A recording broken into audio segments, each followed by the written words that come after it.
कलयुग का अंत कैसा होगा? इस युग में मनुष्य कौन कौन से घोर पाप करेगा जिससे विनाश सामने आ जाएगा? क्यों इस युग को सबसे भयानक युग कहा गया है? और कलयुग के लोग कैसे होंगे? उनका स्वभाव, आचरण, विचार और कर्म किस तरह बदल जाएगा? साथ ही वे 5 भयानक संकेत जो यह बता देंगे कि पृथ्वी विनाश के दरवाजे पर आ खड़ी है। और सबसे बड़ी बात, इस पापमय युग में मनुष्य क्या करे जिससे वह मुक्ति पा सके, यह सब कुछ इस वीडियो में आप जानेंगे। हिंदू धर्म ग्रंथों के अनुसार सृष्टि के 4 युग हैं: सत्य युग, त्रेता युग, द्वापर युग और सबसे अंतिम कलयुग। और अभी हम इस चक्र के आखिरी और सबसे अंधकारमय अध्याय कलयुग में जी रहे हैं। कलयुग की कुल अवधि मानी गई है 4,32,000 वर्ष। इसका आरंभ महाभारत युद्ध के बाद हुआ, यानी द्वापर युग के अंत में। अब तक लगभग 5,000 वर्ष बीत चुके हैं, यानी अब भी लगभग 4,27,000 वर्ष शेष हैं। कल की पुराण और गौरव पुराण में कलयुग का ऐसा वर्णन मिलता है जिसे सुनकर रोंगटे खड़े हो जाएं। कलयुग के अंत का समय सोचते ही शरीर कांप उठता है। युधिष्ठिर का भय और श्री कृष्ण से प्रश्न महाभारत युद्ध समाप्त हो चुका था। हस्तिनापुर में शांति लौट आई थी। युधिष्ठिर सिंहासन पर बैठे थे, लेकिन उनके मन में शांति नहीं थी। उन्हें लग रहा था कि द्वापर युग अब समाप्ति की ओर है और कलयुग की छाया पृथ्वी पर उतर रही है। वे चिंतित हो उठे। क्या आने वाले युग में धर्म बचेगा? क्या सत्य जीवित रहेगा? वे बेचैन होकर अपने भाइयों भीम, अर्जुन, नकुल और सहदेव को लेकर द्वारका गए श्री कृष्ण से मार्गदर्शन लेने। श्री कृष्ण ने उनका स्वागत किया। युधिष्ठिर ने प्रणाम कर कहा, हे केशव, द्वापर युग का अंत निकट है, कलयुग का आगमन हो रहा है। उस युग में मनुष्य कैसे होंगे? उनके स्वभाव, आचरण और कर्म कैसे बदलेंगे? और सबसे महत्वपूर्ण बात, क्या उस युग में मुक्ति का मार्ग खुला रहेगा? श्री कृष्ण मुस्कुराए और बोले, हे धर्मराज, कलयुग को केवल सुनकर समझा नहीं जा सकता, इसे अनुभव करना होगा, तभी सच्चा परिवर्तन आएगा। 5 पांडवों का अनुभव श्री कृष्ण ने पांडवों को वन में भेजा और कहा, तुम लोग अलग अलग दिशाओं में जाओ। वहां जो अजीब और भयानक दृश्य देखोगे वही कलयुग की सच्चाई है। 1. युधिष्ठिर का अनुभव। उन्होंने एक विशाल हाथी देखा जिसके 2 दांत थे। वह पेड़ पौधे उखाड़कर सब कुछ नष्ट कर रहा था।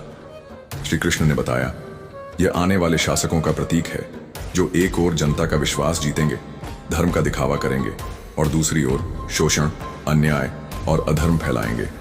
2. अर्जुन का अनुभव। अर्जुन ने एक विशाल पक्षी देखा जिसकी पंखों पर वेद लिखे थे, लेकिन वह मृत पशु का मांस खा रहा था। श्री कृष्ण ने कहा, यह उस युग के पंडित और तथाकथित ज्ञानी हैं जो मुख से वेद और धर्म की बातें करेंगे, लेकिन भीतर से लालची और पाखंडी होंगे। ज्ञान को धर्म नहीं, व्यापार बना लेंगे। 3. भीम का अनुभव।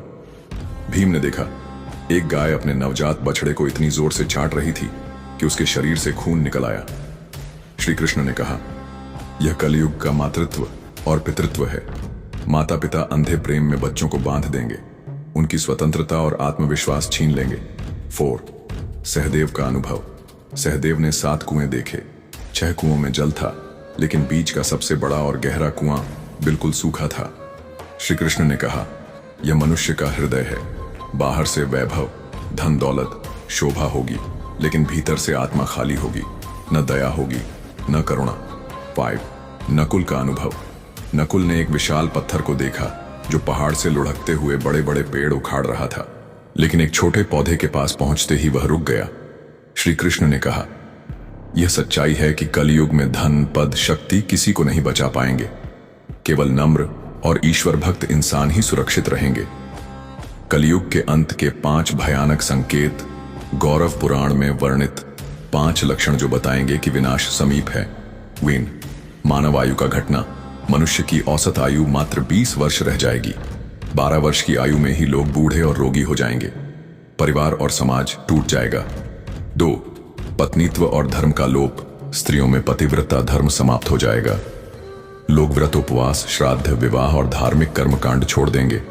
केवल लोभ और भोग ही जीवन का आधार बनेंगे। 3.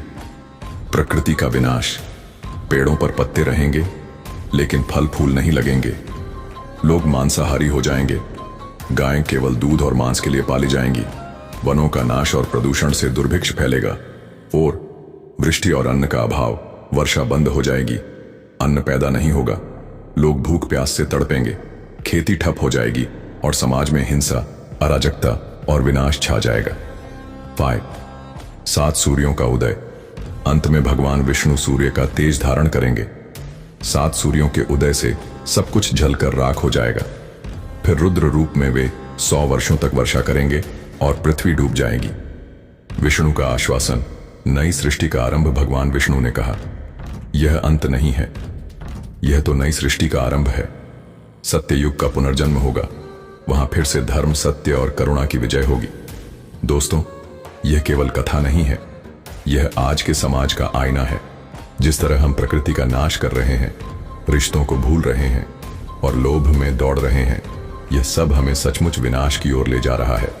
इसलिए धर्म, सत्य और मानवता का पालन ही मुक्ति का मार्ग है। जय श्री कृष्ण। राधे राधे।